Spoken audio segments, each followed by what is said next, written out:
पौधे के विकास के लिए एक पौधे को कितने और कौन कौन से पोषक तत्वों की आवश्यकता होती है, नाम सहित जानेंगे इस वीडियो में। साथ ही इससे पहले की वीडियो में हमने एक पावरफुल जैविक खाद और एक जैविक कीटनाशक बनाना बताया था, तो उन दोनों वीडियो से संबंधित कुछ क्वेश्चन आए हैं जिनको हम वीडियो के अंत में आपके साथ डिस्कस करेंगे, तो वीडियो को अंत तक देखते रहिएगा। नमस्कार, स्वागत है आपका स्मार्ट बिजनेस प्लस यूट्यूब परिवार में और मैं हूं आपका दोस्त दीपक कुमार। दोस्तों, आज की वीडियो में हम पोषक तत्व के ऊपर पूरी कंप्लीट जानकारी लेकर आए हैं, तो वीडियो के अंत तक बने रहें। और आप कहां से इस वीडियो को देख रहे हैं एक बार कमेंट जरूर कीजिएगा और आपके क्या सवाल हैं ये भी हमारे साथ शेयर कीजिएगा। नेक्स्ट वीडियो में आपके सवालों के ऊपर जानकारी दी जाएगी, हो सकता है कि उस टॉपिक के ऊपर वीडियो भी बना दी जाए। और जानकारी पसंद आए तो इसे लाइक, शेयर, कमेंट और चैनल को सब्सक्राइब करके बेल आइकन दबाएं ताकि ऐसी जानकारी मिल सके आपको सबसे पहले। पौधे के विकास के लिए मिट्टी से कई पोषक तत्वों की जरूरत होती है। इनमें से कुछ प्रमुख पोषक तत्व इस प्रकार हैं, जैसे कि nitrogen, phosphorus, potassium, calcium, magnesium, sulphur, iron, manganese, zinc और कॉपर। इनमें से नाइट्रोजन, फास्फोरस और पोटेशियम, इन तीनों को हम NPK के रूप में दे देते हैं या फिर इन्हें NPK के नाम से भी जाना जाता है। और मार्केट में जो खाद आता है वो NPK के रूप में हम इनको दे देते हैं। वहीं पर यदि iron, manganese, zinc, copper, boron और मोलिब्डेनम जैसे तत्वों को ट्रेस तत्व कहा जाता है, क्योंकि पौधों को इनकी बहुत ही कम मात्रा में ज़रूरत होती है और बहुत सी ऐसी फसलें हैं जिनमें इनको हम डालते भी नहीं हैं। पौधे कार्बन, हाइड्रोजन और ऑक्सीजन जैसे तत्वों को हवा और पानी से प्राप्त कर लेते हैं। इन तीनों तत्वों की प्रकृति में भरपूर मात्रा में उपलब्धता है, तो जब चाहे पौधा ज़रूरत के अनुसार ले लेता है। मिट्टी के कणों का सतही क्षेत्र पोषक तत्वों के आदान प्रदान का केंद्र होता है और मिट्टी में पोषक तत्वों की मात्रा को संतुलित रखने के लिए कृषि अपशेष, वर्मी कंपोस्ट, कंपोस्ट, जीवाणु खाद और बायोडायनेमिक कंपोस्ट का इस्तेमाल किया जाता है। और पौधों की वृद्धि और प्रजनन के लिए 17 ऐसे पोषक तत्व हैं जिनकी आवश्यकता पौधे को पड़ती है। तो अब बात करेंगे हम उन 17 पोषक तत्वों की कि वह कौन कौन से हैं। तो यदि आप इसको नोट करना चाहें तो पेपर और पेन रख कर नोट कर लीजिए। ये जानकारी बहुत ही काम की है और जो स्टूडेंट मित्र हैं हमारे उनके लिए भी ये टॉपिक बड़ा ही महत्वपूर्ण है। पहला तत्व आता है carbon, hydrogen, oxygen, nitrogen, phosphorus, potassium, sulphur, calcium, magnesium, iron, boron, manganese, तांबा, जिंक, मोलिब्डेनम, निकेल और क्लोरीन। ये 17 ऐसे पोषक तत्व हैं जिनसे पौधा आसानी से फलता फूलता है। तो ये तो उन तत्वों की बात हो गई जो कि एक पौधे को ज़रूरत पड़ती है और एक पौधा मिट्टी से भी ले लेता है। हम ऊपर से जो ड्रेसिंग तत्व के रूप में देते हैं उनसे भी ले लेता है और इसके अलावा एटमॉस्फेयर, वातावरण से भी ले लेता है। ये किस प्रकार लेता है वह भी हमने बता दिया है आपके लिए। अब हमने पिछला वीडियो डाला था तो उसका एक क्वेश्चन ले लेते हैं जिसमें हमने खाद बनाना बताया था। तो अधिकतर ये क्वेश्चन आया है कि इस खाद को कब कब देना चाहिए। यदि आपने वह वीडियो नहीं देखा है तो इस वीडियो के जस्ट पहले अपलोड है, तो आप उसे देख सकते हैं। जब आप खाद देंगे तो पहला खाद तो आपको खेत की अंतिम जुताई में देना है।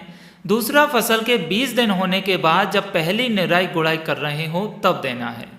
तीसरी बार खाद आपको 45 दिन के बाद और चौथा जब फसल में फूल आने लगे तब देना है और पांचवा जब फूल से फल बनने लगे तब आपके लिए देना है। तो यहाँ पर एक साइकिल बन जाती है कि हमें कब कब ये खाद का इस्तेमाल करना है। यदि फसल छोटी है तो मात्रा को कम कर देना है, फसल बड़ी है तो ये 2-2.5 लीटर तक आपका पर्याप्त रहेगा। तो इस प्रकार आपको खाद देने की प्रोसेस देखनी है।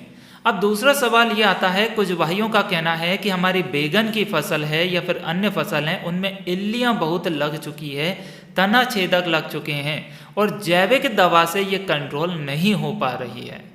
तो इसमें 2 बातें निकल कर सामने आती है।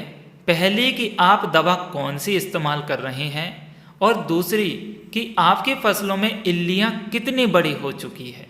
ये जितनी भी जैविक दवा हम बनाते हैं वो सबसे ज़्यादा कीट के अंडे को नष्ट करने में सहायक होती है। साथ ही छोटी इल्लियाँ हो या कीटों की साइज छोटी हो तो ये प्रॉपर अपना रिजल्ट दिखाती है जैविक दवाएं। और यदि इन कीटों की साइज बढ़ गई हो तो इनको कंट्रोल करना थोड़ा मुश्किल हो जाता है। ये जैविक दवा कीटों को भगाती है, ना कि कीटों को नष्ट करती है। तो हमें कीटों की प्रॉपर्टी के अनुसार दवा डालना पड़ेगी। अब कौन सी दवा डालें? तो जैसे कि सब दवा फेल हो रही हो तो आप जैविक दवा में ब्रह्मास्त्र या अग्नि अस्त्र बनाकर डाल सकते हैं। अब आप कहेंगे कि ये कौन सी दवा है ब्रह्मास्त्र और अग्नि अस्त्र? तो यदि आप इसको बनाना सीखना चाहते हैं तो आप मुझे कमेंट कर सकते हैं, मैं आपके लिए इसके बारे में विस्तार से जानकारी दूंगा और हम इसको बनाना भी सीख लेंगे। इन दवाओं को बनाना बड़ा ही आसान है और इन दवाओं को बनाने में हमारा 1 रुपये भी खर्च नहीं होता है। सब कुछ किसान भाइयों के पास आराम से सामग्री उपलब्ध हो जाती है, क्योंकि ये जड़ी बूटियाँ औषधियों से दवाएं बनाई जाती है। तो ये सब कुछ प्रकृति ने हमें दे रखी है, तो इसमें हमें पैसा खर्च करने की ज़रूरत नहीं पड़ती। और एक बात और मैं फिर से कहना चाहूँगा कि यदि आपकी फसलों में इल्लियों की साइज ज़्यादा बढ़ चुकी है और कीट ज़्यादा लग गए हैं और फसल आपकी हार्वेस्टिंग पे या फ्लोवरिंग पर है और आपको कोई भी रास्ता दिखाई नहीं दे रहा है, तो मैं तो ये कहता हूँ, मेरा जो पर्सनल ओपिनियन है वो आपके साथ शेयर कर रहा हूँ। बाकी का आपको जो ठीक लगे वो आप कर सकते हैं। जैविक कर रहे हैं अच्छी बात है, यदि जैविक से कंट्रोल नहीं कर पा रहे हैं तो फिर आप रासायनिक में जो भी आपके लिए टेक्निकल मिल जाए उसका इस्तेमाल करके आप इस समस्या से छुटकारा प्राप्त कर सकते हैं। यदि हम जैविक के ऊपर ही बैठे रहें फिलहाल की स्थिति में, देखिए जो काफ़ी लंबे समय से जैविक करते आ रहे हैं या जहर मुक्त खेती कर रहे हैं उनको हर समस्या का तोड़ प्राप्त है या पता है, लेकिन जो शुरुआती तौर पर पहली बार ही जैविक खेती या जहर मुक्त खेती कर रहे हैं तो उनके लिए दिक्कत आती है। अब उन्होंने कीटों को तो काफ़ी ज़्यादा बढ़ा लिया है खेतों में, क्योंकि दवा का टाइम पर स्प्रे नहीं किया या स्प्रे किया तो दवा प्रॉपर नहीं छिड़क पाए, या कौन सी दवा डालना चाहिए थी मौसम के अनुसार वो नहीं डाल पाए, जिस वजह से कीटों का प्रकोप ज़्यादा बढ़ गया।